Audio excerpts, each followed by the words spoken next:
Yesterday afternoon, I gave you the 4 views of the world which are characteristic of the Kegon philosophy and supply a sort of convenient summary of its general outlook. The world seen as simply things and events. That is, from the point of view of multiplicity. That's the first view. And that's called Ji in Japanese. I'm giving you the Japanese words because they're easier to remember.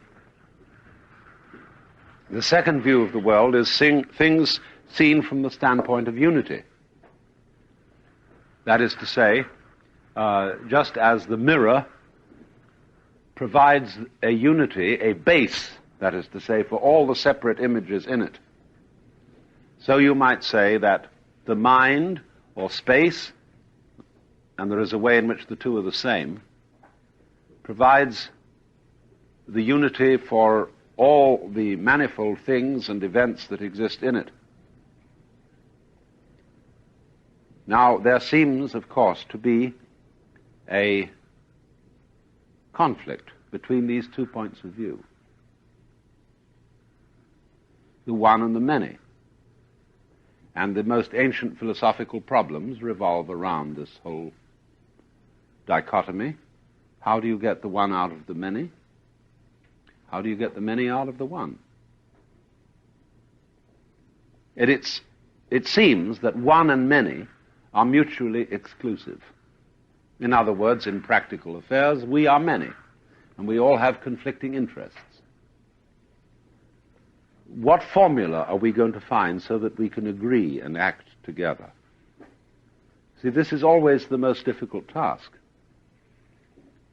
And it requires great brains or great insight or great something or other to find the point on which we can all agree and so work together. So there is always an apparent fight going on between the principle of unity and the principle of diversity. Because after all, the diverse people don't want to be too united. You know, if we all had to wear exactly the same clothes and all had to do exactly the same sort of job, there would be a revolution. It'd say, stop interfering with my personality. Individual freedom is important, and it certainly is. What we've got to do, you see, then, is to find the formula where there is the maximum of individual liberty,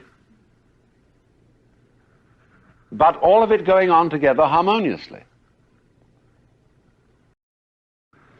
Now, you will see, of course, there is always the danger of a parody. That is to say, when everybody is equally a manifestation of the Godhead, which is the Quaker doctrine of the inner light. That's what it really comes to. And that's why the Quakers don't recognize any sacraments, because everything is a sacrament. Why the Quakers don't have any ritual, because sitting together in silence is a ritual. Anything is a ritual. The Quakers want to make a complete fusion of everyday life and religion, so that you don't notice any religion around. You just have the good life. And so the Quakers won't remove their hats in court. They won't take an oath because they say, you've got to trust me because everything I say will be true. So you see, the Quaker idea is the direct continuation of the tradition of Christian mysticism as it flowered in Germany particularly in the late Middle Ages. The unfortunate parody of all that is that everybody is equally inferior.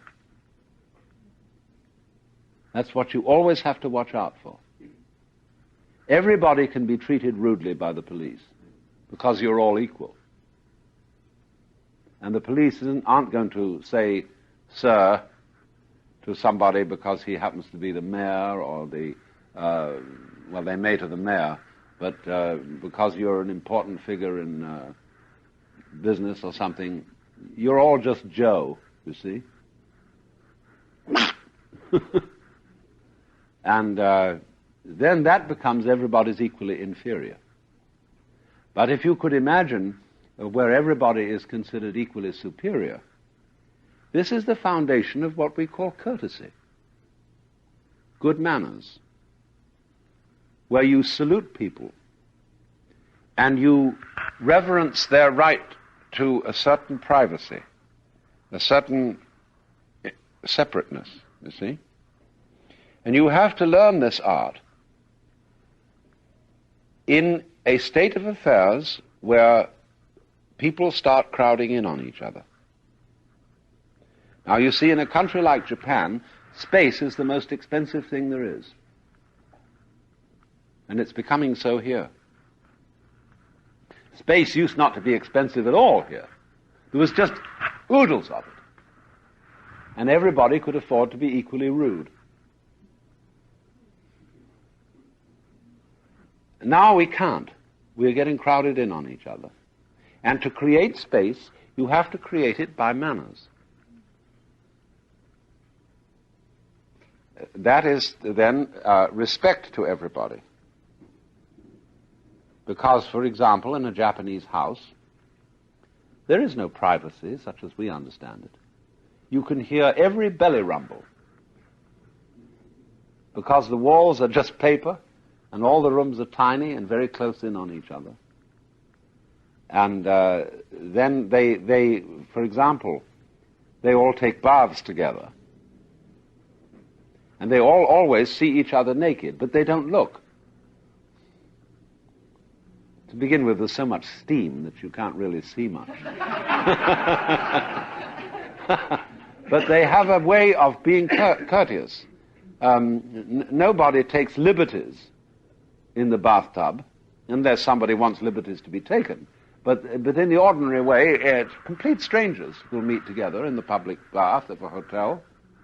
And male or female, there are two bathrooms. One says men and the other says women. Men means men and women. Women means women only.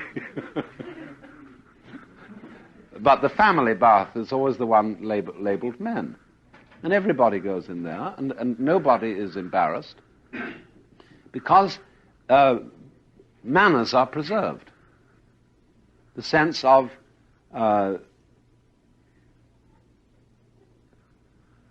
you sort of keep psychological hands off another person with the notion that they're to be respected. You see, in Japanese culture, everybody bows to everybody else, and they have bowing contests. They outbow each other. When you leave, it goes on interminably, and as it were, you are more polite if you bow more often than the other person.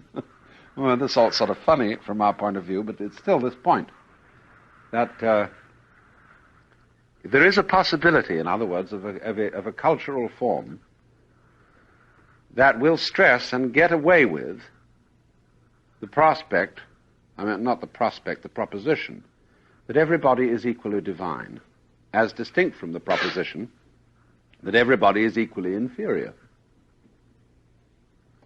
And that feeling and the manners that go with it is essential in any community where we start to crowd and we get a population explosion. So this is one thing we have to do to solve this huge question of the swarming population, especially in the United States, which is not used to the idea of courtesy, not really.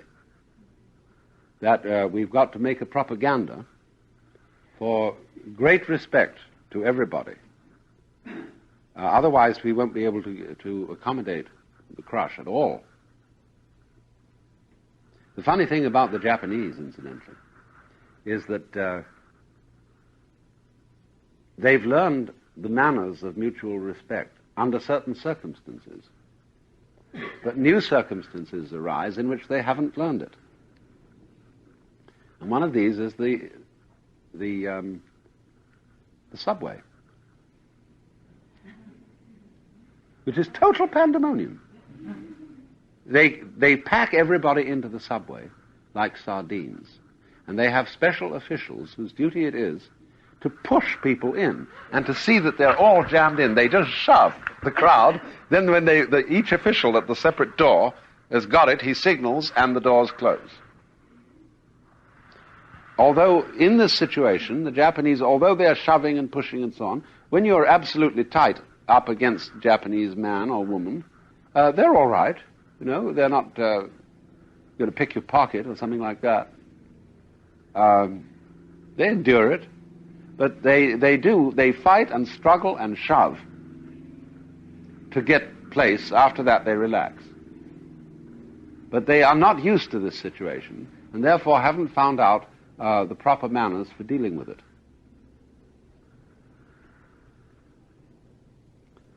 So, this is then an example of solving a problem by seeing the one in the many. Namely, that treat every many as the one, that is to say, accord respect, then the many will be able to get along together. And that, in other words, underlies our simplest ideas of every individual has equal rights